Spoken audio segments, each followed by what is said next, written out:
कोई मौजूद है? मेरी आवाज आ रही है?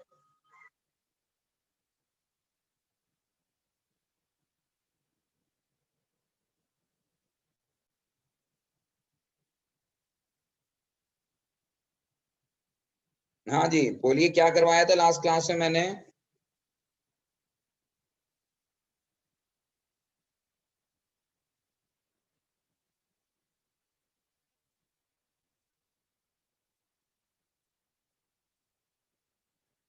अच्छा, डिफरेंशिएशन बिटवीन फिनाइलअमाइन, यानी इसका मतलब है कि रिएक्शन विद एक्वस ब्रोमीन, और ये हो गया था हमारा कंप्लीट। ये एग्जांपल्स हमने कर ली होंगी होपफुली। ठीक है जी, तो फिर आज जो है वो हम फिनाइल अमाइन का ये दूसरा रिएक्शन है, reaction with nitrous acid. Nitrous acid का फॉर्मूला HNO2 होता है, और यही रिएक्शन जो है वो कहलाता है formation of diazonium salt also. ये डाइजोनियम सॉल्ट की फॉर्मेशन है। डाइजोनियम सॉल्ट तो मैं आपको बाद में बताता हूं। ये जो नाइट्रस एसिड है, नाइट्रस एसिड जो है वो रूम टेम्परेचर पर ज्यादा देर तक एग्जिस्ट नहीं कर पाता, ये थोड़ी देर में डिकम्पोज हो जाता है। अब इस डिकम्पोजिशन से बचने के लिए हम नाइट्रस एसिड को बनाते हैं जब हमें जरूरत होती है, और नाइट्रस एसिड को बनाने के लिए हम NaNO2 और HCl का मिक्सचर यूज करते हैं।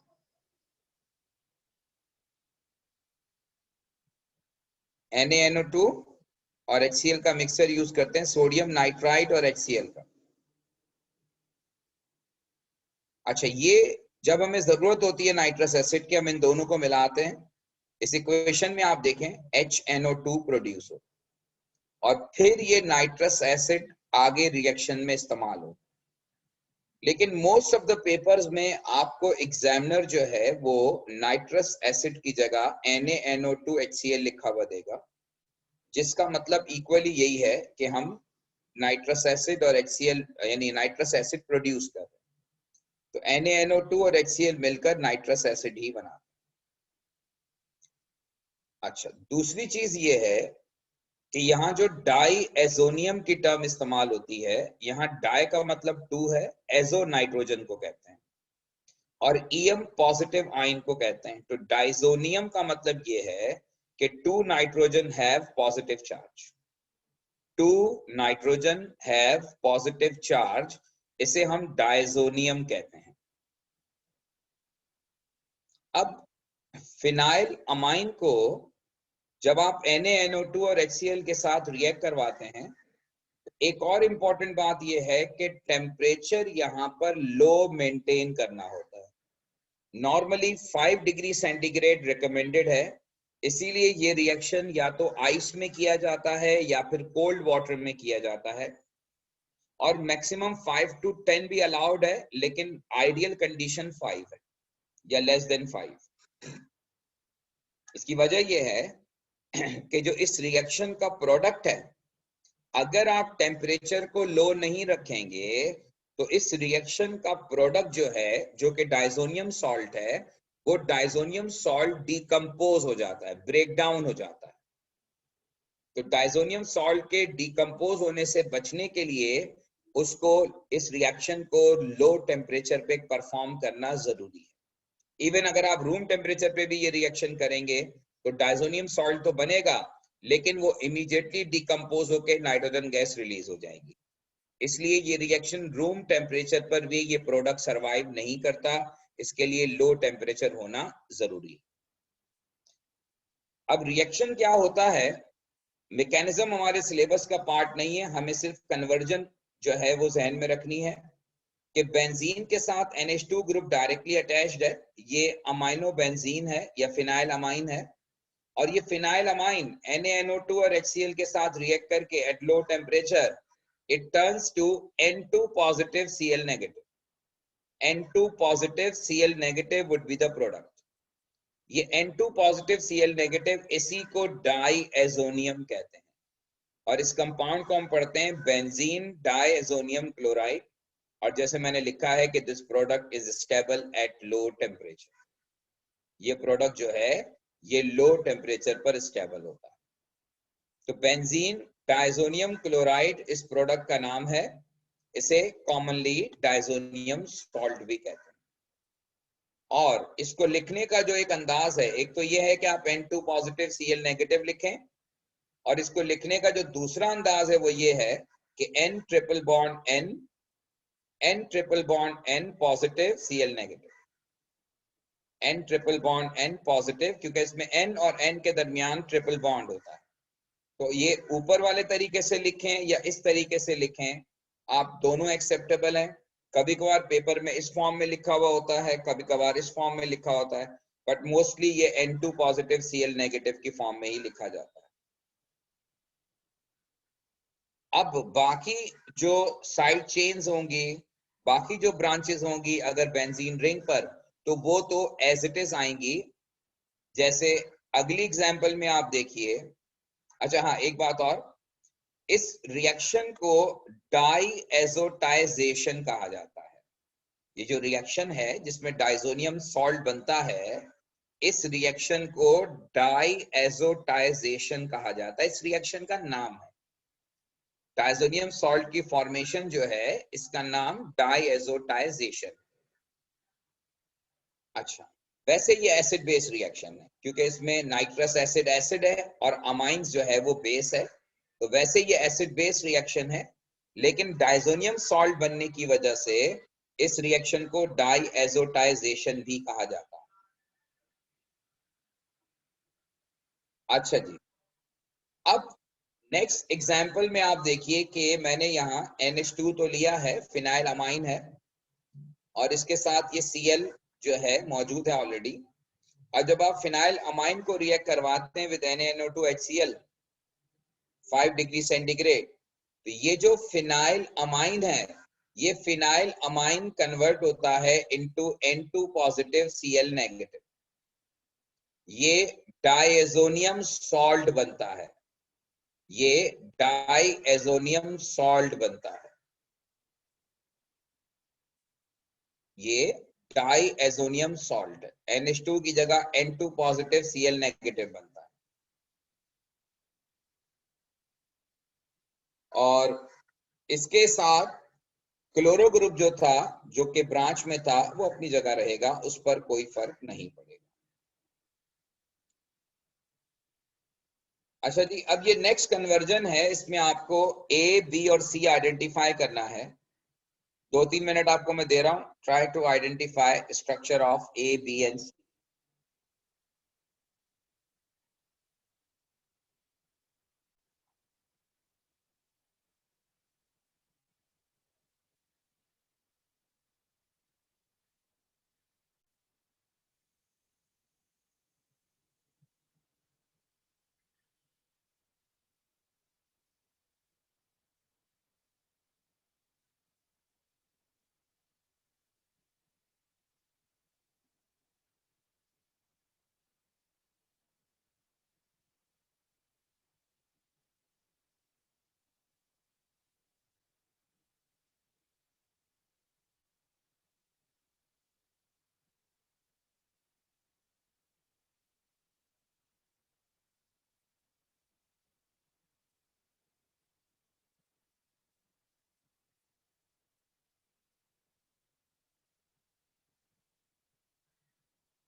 अच्छा जी, अब पहला कंपाउंड जो है वो नाइट्रोबेंजीन है, और ये 10HCl के साथ रिफ्लक्स कर रहे हैं फॉलोड बाय NaOH। तो ये आपने रिएक्शन पढ़ा है, ये नाइट्रोबेंजीन की रिडक्शन है, नाइट्रो ग्रुप की रिडक्शन है। और नाइट्रो ग्रुप की रिडक्शन के नतीजे में जिस जगह पर NO2 ग्रुप है वहां NH2 आ जाएगा, and product will be phenyl amine. उसके बाद आपने इस फिनाइल अमाइन की ब्रोमिनेशन की, और जब आप फिनाइल अमाइन की ब्रोमिनेशन करेंगे तो आपको पता है कि try bromo derivative is form. जिस तरह फिनोल और फिनाइल अमाइन आपको मैं पहले ही बता चुका हूं, बिल्कुल सेम बिहेवियर शो करते हैं ब्रोमीन वाटर के साथ। तो फिनाइल अमाइन जो है वो रिएक्ट करता है और ये तीनों ब्रोमो ग्रुप जो है वो आ जाते हैं 2, 4, 6 पोजीशन पर। उसके बाद NaNO2 और HCl के साथ जब आप रिएक्ट करते हैं तो NaNO2 और HCl के साथ जो है क्या होता है कि ये तीनों Br अपनी जगह रहते हैं, और जिस जगह अमाइनो ग्रुप है वहां ये कन्वर्ट हो जाता है सॉल्ट ऑफ अमाइन में, यानी कि सॉरी डाइजोनियम सॉल्ट। तो NH2 जो है आफ्टर डाइजोटाइजेशन NaNO2 HCl के साथ रिएक्ट करके N2Cl फॉर्म करता है। तो आइडिया ये है कि चाहे बेंजीन सब्स्टिट्यूटेड हो या ना हो, अगर वहां पे फिनाइल अमाइन मौजूद है तो फिनाइल अमाइन जो है वो नाइट्रस एसिड के साथ या NaNO2 HCl के साथ बिलो 5 डिग्री सेंटीग्रेड या 5 डिग्री सेंटीग्रेड पर रिएक्ट करके डाइजोनियम सॉल्ट में कन्वर्ट हो जाएगा, जबकि बाकी जो पोजीशंस हैं वो वैसी ही रहेंगी। कोई अगर आपका क्वेश्चन है related to formation of diazonium salt तो आप पूछ सकते हैं।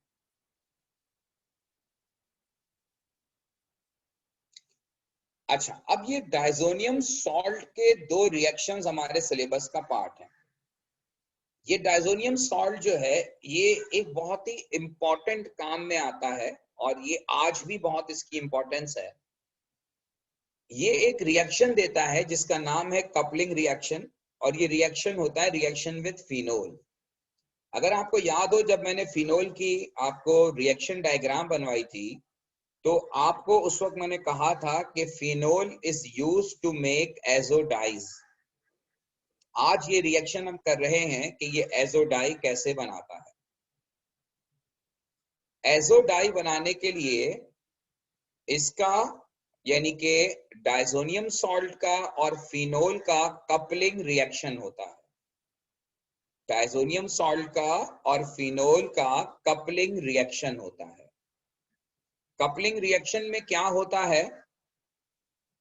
कपलिंग रिएक्शन में होता यह है कि एजो डाइज बनती हैं। एजो कहते हैं नाइट्रोजन को और डाइज कहते हैं कलर्ड मटेरियल को।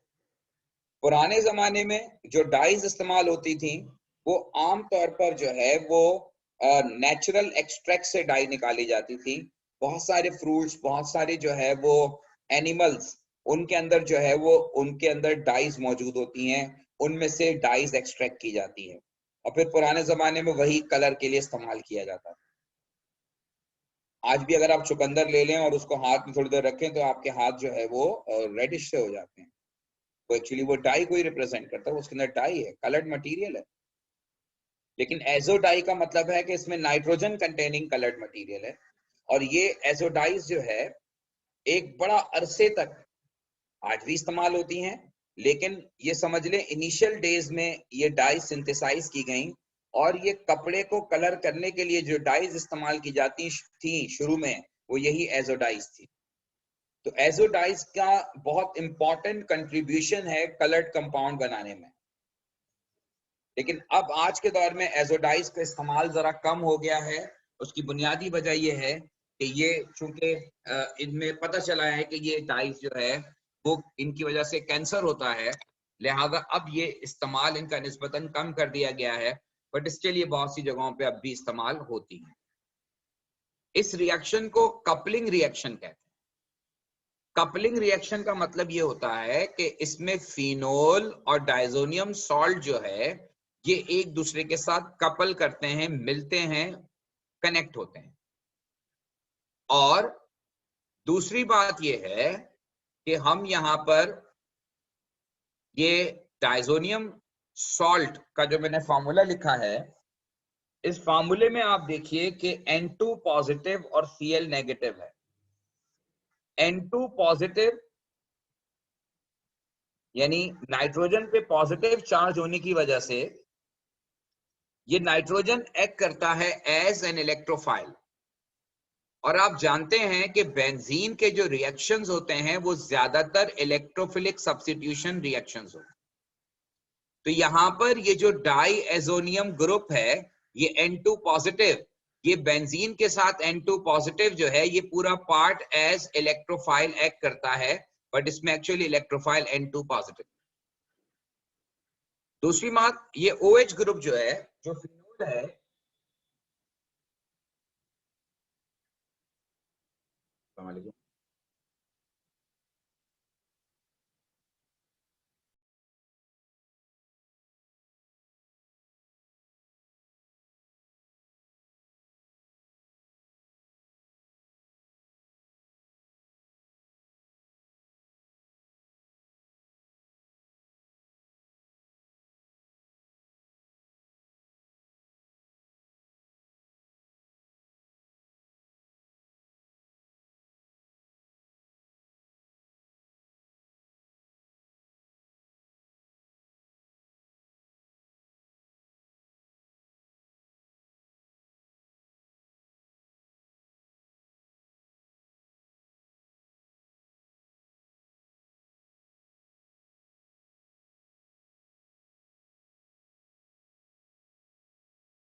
तो मैं आपको ये बता रहा था कि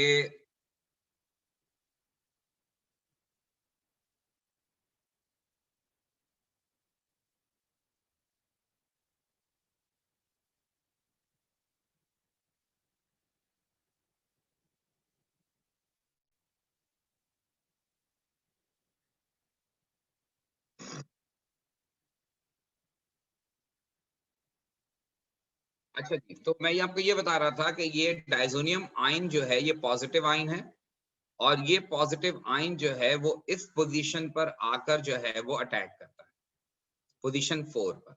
वैसे ये OH ग्रुप 2,4 डायरेक्टर है, तो ये 2 पर भी डायरेक्ट करता है, 4 पे भी डायरेक्ट करता है, लेकिन डायजोनियम के केस में आप अटैच पोजीशन 4 पर ही करेंगे। ये हमारे सिलेबस का डोमेन है, इसमें हमें पोजीशन 4 पे ही लगाना है, क्योंकि जो पोजीशन 2 पर आकर जब ये ग्रुप लगता है तो प्रोडक्ट जो है वो स्टेबल नहीं बनता। इस वजह से हमेशा आप देखेंगे कि जब भी आपके पास प्रोडक्ट बनेगा उसमें ये N2 जो है वो पोजीशन 4 पर ही लगेगा। नेक्स्ट बात यह है कि यहाँ पर NaOH का पर्पस क्या है। तो यहाँ पर NaOH का जो पर्पस है, it is used to dissolve phenol. It is used to dissolve phenol, यानी आपने फिनोल में NaOH डाला है और बेसिक पर्पस ये है कि ये फिनोल डिसॉल्व हो जाए, और फिर उसके बाद ये N2 आकर जब इस पोजीशन 4 पे अटैच होता है तो ये जो प्रोडक्ट आपका बना है, इस प्रोडक्ट को हम एजो डाई कहते हैं। Azo for nitrogen, dye for colouring material. ये जनरल फॉर्मूला है एजो डाई रिप्रेजेंट करने का। Benzene N2 benzene, benzene N2 benzene, ये जनरल फॉर्मूला है एजो डाई का। अब बेंजीन रिंग पे मजीद कुछ भी लगा हुआ हो सकता है, लेकिन ये दरमियान में दो बेंजीन के दरमियान में दो नाइट्रोजन होते हैं। और दूसरी बात यह है कि ये जो N2 है, इसको कुछ जगहों पर N डबल बॉन्ड N भी शो किया गया होगा, तो इसमें कोई परेशान होने की बात नहीं है। N डबल बॉन्ड N या N2 एक ही बात है, यहां मैंने और लिख दिया है। दूसरी बात यह है कि हम ये रिएक्शन अल्कलाइन कंडीशन में कर रहे हैं, तो चूंकि हमने ऑलरेडी फिनोल को NaOH में डिसॉल्व किया हुआ है, इसलिए फिनोल होता है acidic. phenols are soluble in alkali, amines are soluble in HCl। ये बात मैं आपको कई दफा बता चुका हूं। जो चीज NaOH में soluble होती है वो एसिडिक होती है, जो चीज HCl में soluble होती है वो बेसिक होती है। तो फिनोल्स में NaOH इसीलिए डाला जाता है ताकि फिनोल्स डिसॉल्व हो जाएं, क्योंकि ऑर्गेनिक कंपाउंड यूजुअली डिसॉल्व करना जरा मुश्किल होते हैं। तो फिनोल जो है वो सॉल्ट ऑफ फिनोल के फॉर्म में ज्यादा सॉलेबल होता है। और एक चीज मैं और आपको बता दूं कि जब आप कभी भी बेंजीन रिंग पर ये आयोनिक कंपोनेंट इंट्रोड्यूस करते हैं, जब आयोनिक पार्ट लगाते हैं, तो कंपाउंड की सॉलिबिलिटी बढ़ती है इससे। किसी भी ऑर्गेनिक कंपाउंड में आयोनिक पार्ट इंट्रोड्यूस करने से ये O नेगेटिव Na पॉजिटिव ये सॉल्ट है, ये आयोनिक पार्ट है मॉलिक्यूल का। तो आयोनिक पार्ट जो है वो सॉलिबिलिटी को इंक्रीज करता है। तो ये एजोडाई है, एजोडाई है, सॉल्युबल इन वाटर है, और ये सॉलिबिलिटी को इंक्रीज करेगा। अब आप देखिए नेक्स्ट एग्जांपल, ट्राई कीजिएगा इसके ए और स्ट्रक्चर बी आइडेंटिफाई करने को कोशिश करें। 1-2 मिनट दे रहा हूं, उसके बाद फिर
ओके जी। तो अब इस कंपाउंड में NH2 है, और ये NH2 जो है वो NaNO2 HCl के साथ 5 डिग्री पे काम करता है, और ये डाइजोनियम सॉल्ट बनाता है। और फिर आप इसे फिनोल से रिएक्ट करवाते हैं इन NaOH, तो OH की रिस्पेक्ट से पोजीशन 4 पर ये कपलिंग होगी, यानी कि ये जो मॉलिक्यूल है ये वाला, ये N2 पॉजिटिव इस पोजीशन 4 पे आके अटैच हो जाए, और जिस जगह पर OH है वो O नेगेटिव Na पॉजिटिव हो जाएगा। ये मॉलिक्यूल जो है आपका ये एजोडाई। होपफुली आपको बात समझ में आ गई हो। Okay, now there is another example जिसमें आपको A, B और C डिसाइड करना है। अगर पिछली एग्जांपल में कोई इशू है तो बताइएगा, अदरवाइज आप नेक्स्ट एग्जांपल ट्राई करें। ये स्ट्रक्चर ऑफ A है और ये स्ट्रक्चर ऑफ B है।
राइट जी, होपफुली आपने ट्राई किया होगा। और ये अमाइनो ग्रुप और इसकी पोजीशन 4 पे कार्बोक्सिलिक ग्रुप मौजूद है।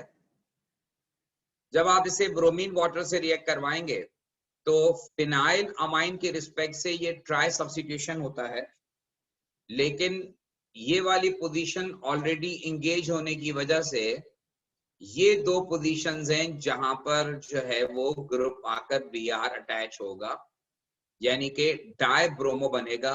इस पोजीशन पर कोई ग्रुप अटैच नहीं होगा। वजह यह है कि ये ग्रुप ऑलरेडी या ये पोजीशन ऑलरेडी इंगेज।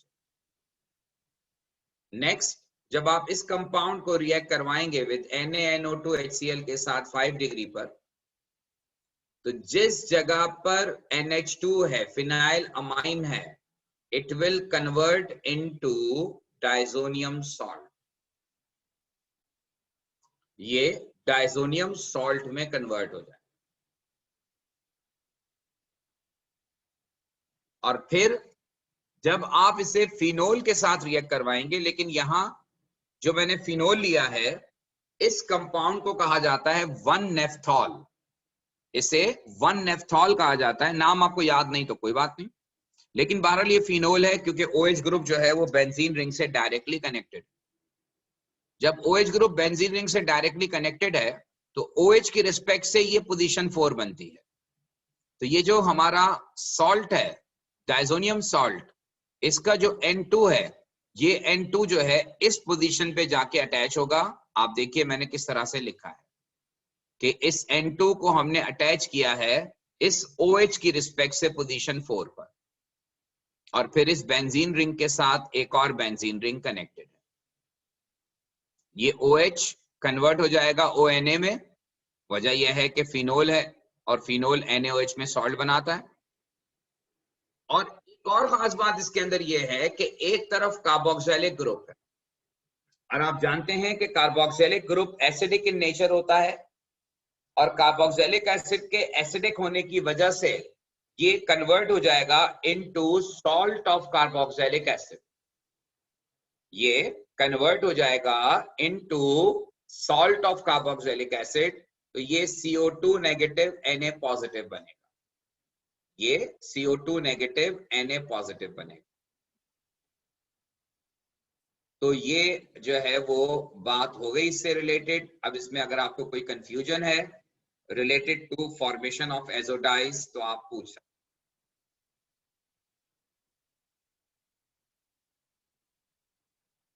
बेटा कोई सवाल? ठीक है जी, तो अब इसका ये लास्ट रिएक्शन हम करते हैं, और इस रिएक्शन के बाद जो है वो अब अगली क्लासेस में आपको जो है वो मेरा ख्याल है कि अपने क्वेश्चंस, अगर आप, क्योंकि आपके जो मिड ईयर हो रहे हैं, मिड ईयर के लिए जो है वो आपकी प्रिपरेशन होपफुली कुछ करना आपने शुरू कर दी होगी। और अब उसका तरीका यह है कि हम जो है इस सिलसिले में कोई जो पुराने मसाइल हैं, जो जो आपको प्रॉब्लम्स हैं, आप अपने प्रॉब्लम्स शेयर करते जाइएगा, साथ साथ हम उसको डिस्कस करते जाएंगे। टॉपिक्स भी आप बताते जाइएगा।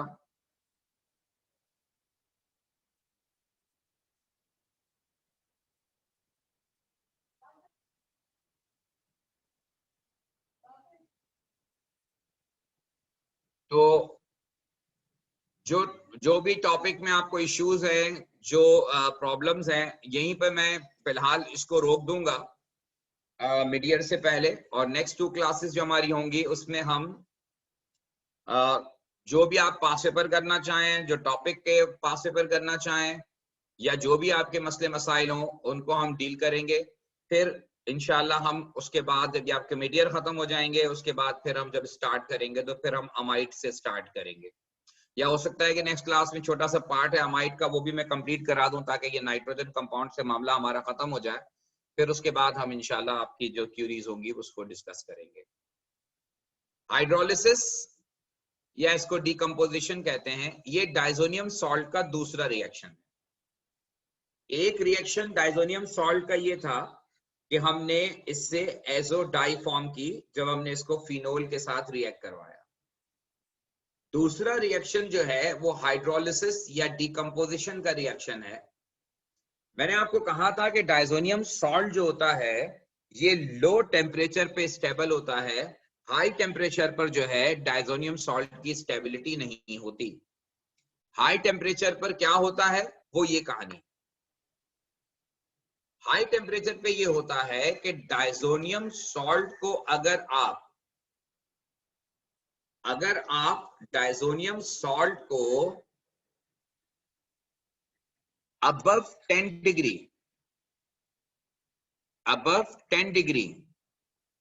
रिएक्ट करा दें। अच्छा, ये वाटर कहां से आया? आपको याद होगा डायजोनियम सॉल्ट बनाने के लिए हमने NaNO2 और HCl का सॉल्यूशन इस्तेमाल किया था जो नाइट्रस एसिड प्रोड्यूस कर रहा था। तो यहां पर वाटर ऑलरेडी मौजूद है, एक्वस कंडीशन ऑलरेडी मौजूद है, तो प्रेजेंस ऑफ वाटर है यहां पर।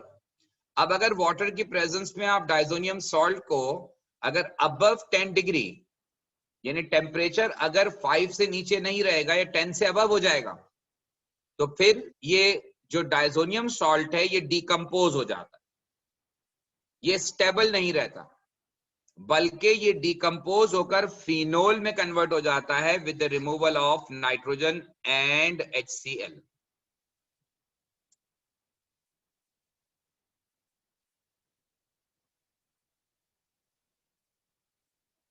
नाइट्रोजन और HCl बनता है।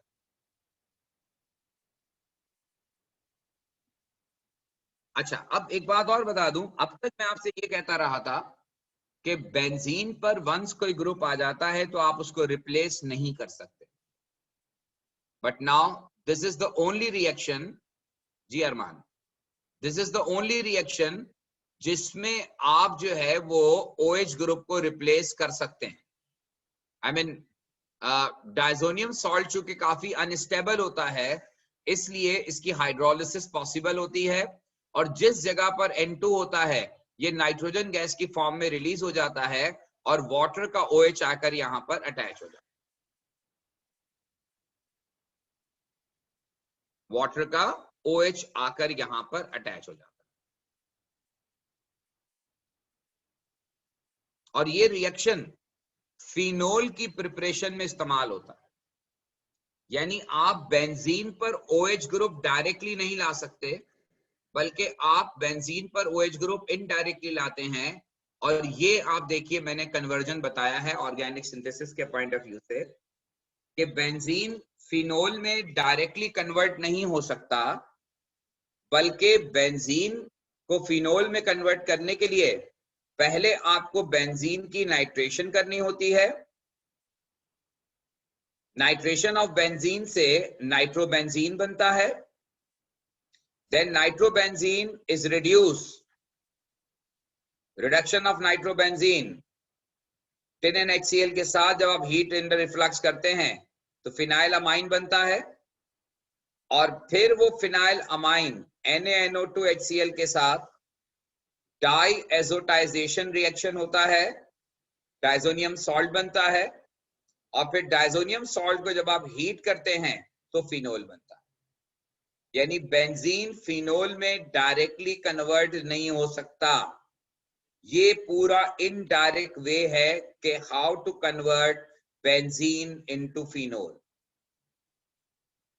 बेंजीन को फिनोल में कन्वर्ट करने का ये तरीका है जो आपके सामने इस वक्त नजर आ रहा है।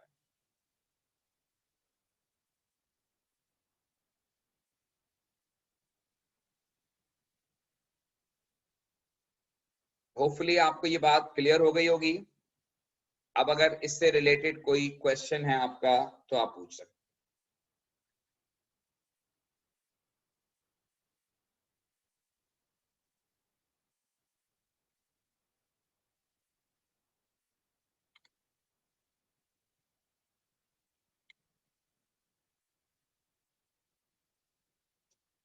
ठीक है जी, अब थोड़ी सी बात फिर अमाइड्स की कर लेते हैं। अमाइड्स जो होते हैं, अमाइड्स अमाइन की तरह बेसिक नहीं होते, बल्कि amides are neutral. Although they are nitrogen containing compounds, but amides are neutral. Amide linkage जो है it is C double bond ON bond, ये अमाइड है।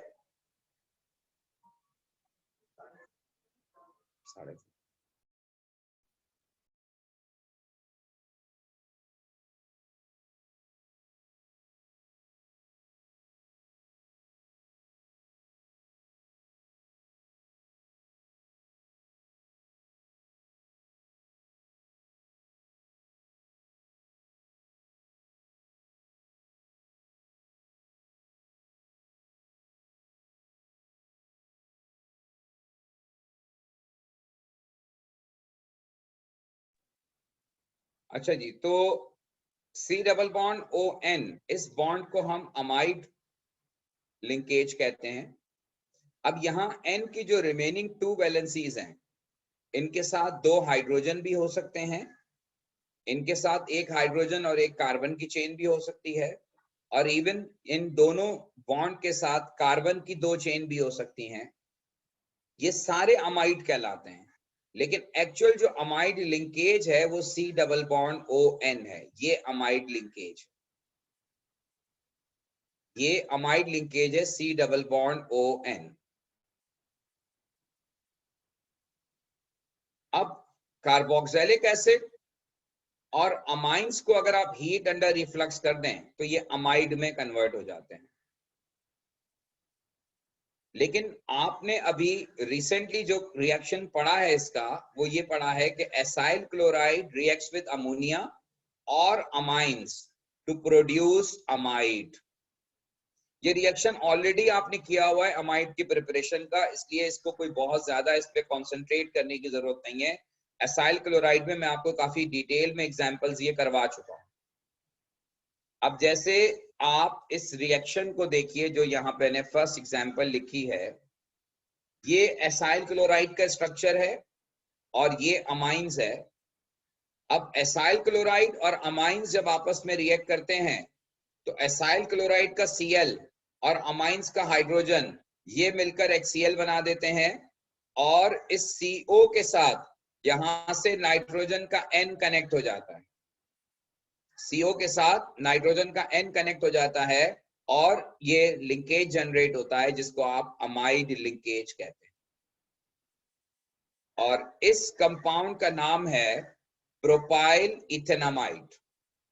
जिस तरह से इसकी नेमिंग, बेसिक नेमिंग आपके सिलेबस का पार्ट है, अमाइन वाला जो पार्ट होता है उसका नाम पहले लिखा जाता है प्रोपाइल, और फिर 2 कार्बन का ये अमाइड है तो इसका नाम इथेनामाइड होगा, प्रोपाइल इथेनामाइड। प्रोपाइल इथेनामाइड इस कंपाउंड का नाम होगा।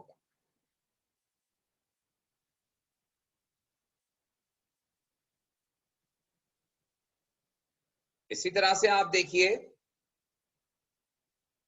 कि अगर आपके पास ये डाइओइल क्लोराइड मौजूद है, यानी कि 2 एसाइल क्लोराइड हैं, और आप उसे अमाइन से रिएक्ट करवाते हैं तो दोनों एसाइल क्लोराइड रिएक्ट करेंगे। यहां से Cl निकलेगा, यहां से H निकलेगा, और CO के साथ NH कनेक्ट हो जाएगा। इसी तरह से यहाँ पे जो CO है इसके साथ NH बेंजीन आ जाएगा, ये हमारा डाई अमाइड फॉर्म हो जाएगा, ये डाई अमाइड फॉर्म हो जाएगा। अच्छा, इसी क्वेश्चन की एक रिवर्स अप्रोच इस तरह भी होती है, ये सारी प्रैक्टिस में करवा चुका हूं आपको।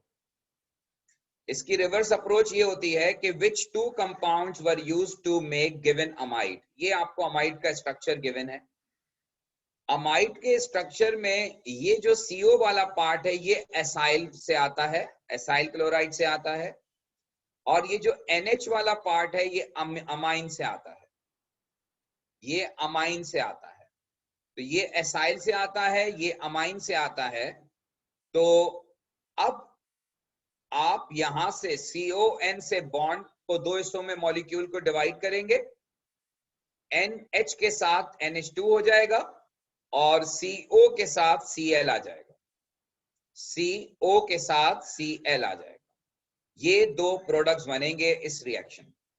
प्रोडक्ट्स नहीं, मतलब ये 2 कंपाउंड होंगे, जब ये आपस में रिएक्ट करेंगे तो रिजल्टेंट अमाइड बनेगा जिसका स्ट्रक्चर आपको गिवन। तो सवाल इस तरह से रिवर्स अप्रोच में भी आता है। सम टाइम आपको रिएक्टेंट्स गिवन होते हैं, प्रोडक्ट बताना होता है, और सम टाइम आपको प्रोडक्ट का स्ट्रक्चर गिवन होता है और उससे रिलेटेड जो रिएक्टेंट्स हैं जो उसको बनाने के लिए इस्तेमाल होंगे वो रिएक्टेंट्स पूछे जाते हैं। अब देखिए ये अगली एग्जांपल एक और है। अब जरा इसको एनालाइज कीजिए। इस एग्जांपल में दो जगहों पर अमाइड लिंकेज है, NHCO एंड अगेन NHCO। ये डायमाइड है और यहां पर भी सेम क्वेश्चन है कि which two compound या which compounds were used to make given amide। इस अमाइड को बनाने के लिए आपको क्या इस्तेमाल करना होगा?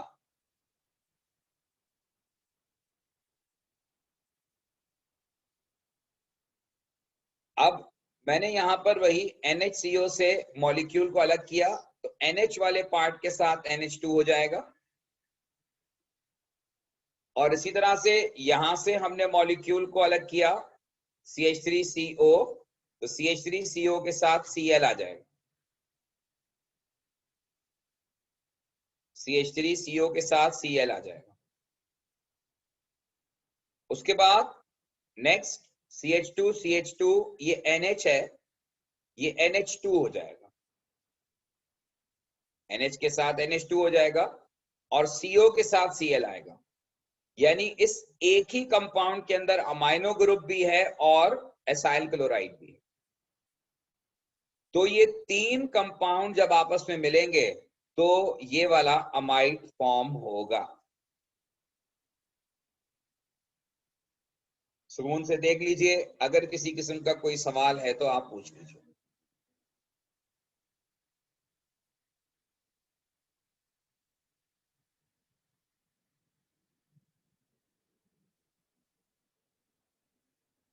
अच्छा, इसी तरह से अगर ये स्ट्रक्चर आपको स्केलेटल फॉर्म में गिवन हो, तो स्केलेटल फॉर्म में भी यही नजर आ रहा है कि CONH ये अमाइड लिंकेज है। इस जगह से आप मॉलिक्यूल को ब्रेक करेंगे, सोचेंगे ब्रेक हो गया, तो जिस जगह पे CO है वहां Cl आ जाएगा और जिस जगह पर NH है वो NH2 हो जाएगा। बाकी आप देखें दोनों स्ट्रक्चर सेम, बाकी दोनों स्ट्रक्चर्स आपके सेम।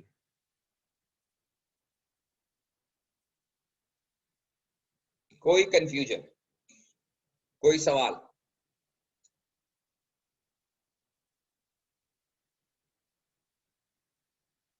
फाइनली ये हाइड्रोलिसिस ऑफ अमाइड का कॉन्सेप्ट देख लीजिए। ये उसी तरह का कॉन्सेप्ट है जैसा कॉन्सेप्ट आपने एस्टर्स की हाइड्रोलिसिस में पढ़ा है। जब हम अमाइड की एसिडिक हाइड्रोलिसिस करें या अल्कलाइन हाइड्रोलिसिस करें, दोनों सूरतों में हमें हीट अंडर रिफ्लक्स करना होता है। एसिडिक हाइड्रोलिसिस का मतलब आपने सल्फ्यूरिक एसिड डाल के हीट कर दिया या HCl डाल के हीट कर दिया। अल्कलाइन हाइड्रोलिसिस का मतलब ये है कि आपने NaOH, KOH या OH नेगेटिव डाल के हीट अंडर रिफ्लक्स कर दिया। जब आप अमाइड की हाइड्रोलिसिस करते हैं तो अमाइड की हाइड्रोलिसिस में अगर एसिडिक कंडीशन में करेंगे तो हाइड्रोलिसिस ऑफ अमाइड का जो रिजल्ट आएगा वो कार्बोक्सिलिक एसिड और सॉल्ट ऑफ अमाइंस होगा। कार्बोक्सिलिक एसिड और सॉल्ट ऑफ अमाइन होगा, ये दो प्रोडक्ट्स बनेंगे। और अगर आप अल्कलाइन हाइड्रोलिसिस करेंगे तो फिर सॉल्ट ऑफ कार्बोक्सिलिक एसिड और अमाइंस बनेगा। वजह यह है कि जब आप एसिडिक हाइड्रोलिसिस करते हैं तो सॉल्ट ऑफ अमाइन इसलिए बनता है कि अमाइन खुद बेसिक होता है, अगर वहां एसिडिक कंडीशन होगी तो अमाइन बनने के साथ उसका सॉल्ट बन जाता है उस एसिडिक कंडीशन से रिएक्ट करके। इसी तरह से अगर आप अल्कलाइन हाइड्रोलिसिस कर रहे हैं तो अल्कलाइन हाइड्रोलिसिस से आप सॉल्ट ऑफ कार्बोक्सिलिक एसिड बनाते हैं, क्योंकि वैसे कार्बोक्सिलिक एसिड बनता है लेकिन अल्कलाइन कंडीशन की वजह से वो सॉल्ट में कन्वर्ट हो जाता है। तो ये एसिडिक और अल्कलाइन हाइड्रोलिसिस के प्रोडक्ट्स हैं। अब जैसे ये एग्जाम्पल आप देखिए, ये स्ट्रक्चर अमाइंस का गिवन है, ये अमाइड लिंकेज है इस जगह।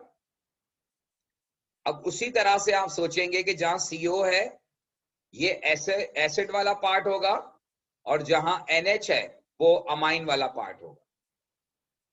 H3O पॉजिटिव का मतलब है कि आप एसिडिक हाइड्रोलिसिस कर रहे हैं।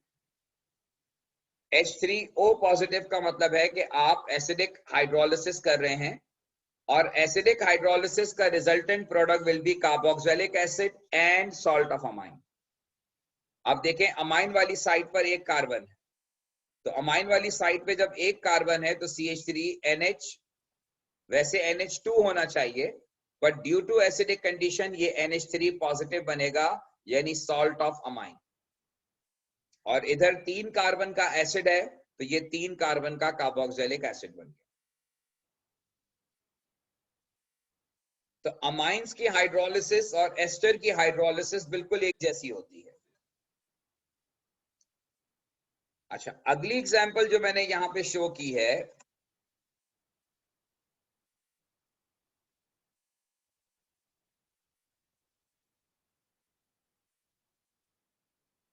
अगली एग्जांपल में हम अल्कलाइन हाइड्रोलिसिस कर रहे हैं। अब ये अमाइड लिंकेज ब्रेक होगा और ये वाला पार्ट अमाइंस का पार्ट होगा। तो अब देखिए, मैंने अमाइंस का पार्ट ऐसे ही लिखा, NH2 लिखा। अब चूंकि अल्कलाइन कंडीशन है, तो अल्कलाइन कंडीशन में हमेशा अमाइन बनेगा और सॉल्ट ऑफ कार्बोक्सिलिक एसिड बनेगा। ये जो CH2CO है, it will convert into CH2CO2 negative Na positive.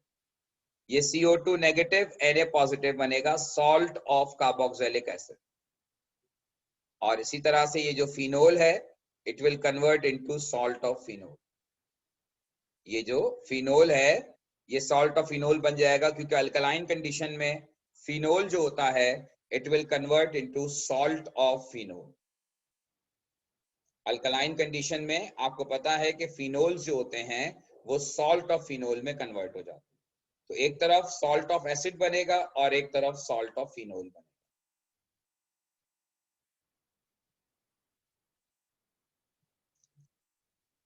अगली एग्जांपल में ये HCl के साथ में रिफ्लक्स कर रहा हूं, यानी एसिडिक हाइड्रोलिसिस।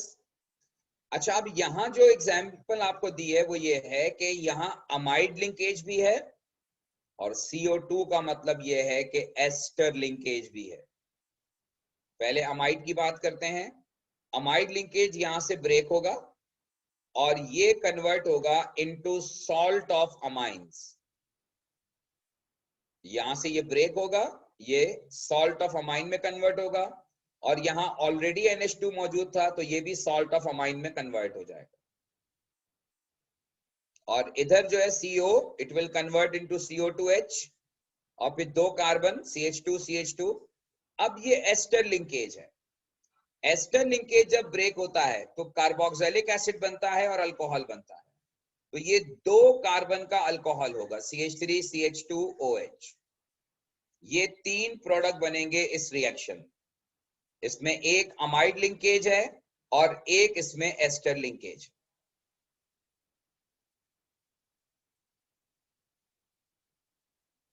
होपफुली आपको मेरी बात समझ में आ गई होगी।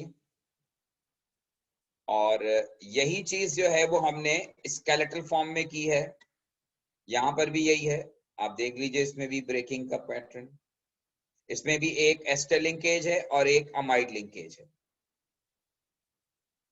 जहां पर एसिड है वो सॉल्ट ऑफ एसिड में कन्वर्ट हो गया, अमाइंस ऐसे ही आ गया, salt of acid and alcohol.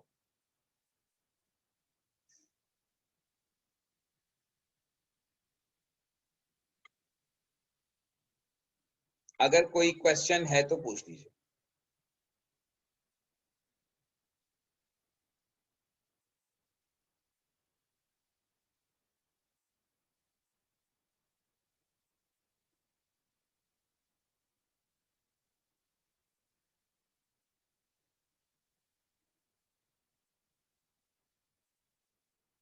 जी बेटा, कोई क्वेश्चन? ठीक है जी, तो फिर इंशाल्लाह इसको हम कंटिन्यू करेंगे, बल्कि नेक्स्ट क्लास में आप अपने जो है वो इश्यूज के साथ आएंगे और फिर हम उनमें जो आपको प्रॉब्लम्स होंगे उस पर बात करेंगे। सर थोड़ा सा ऊपर कर दें,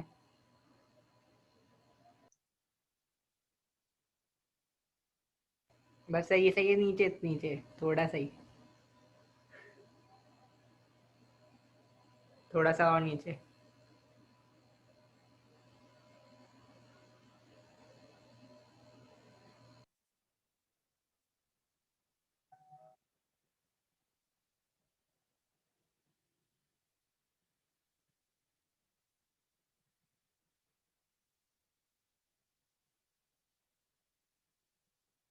ठीक है जी।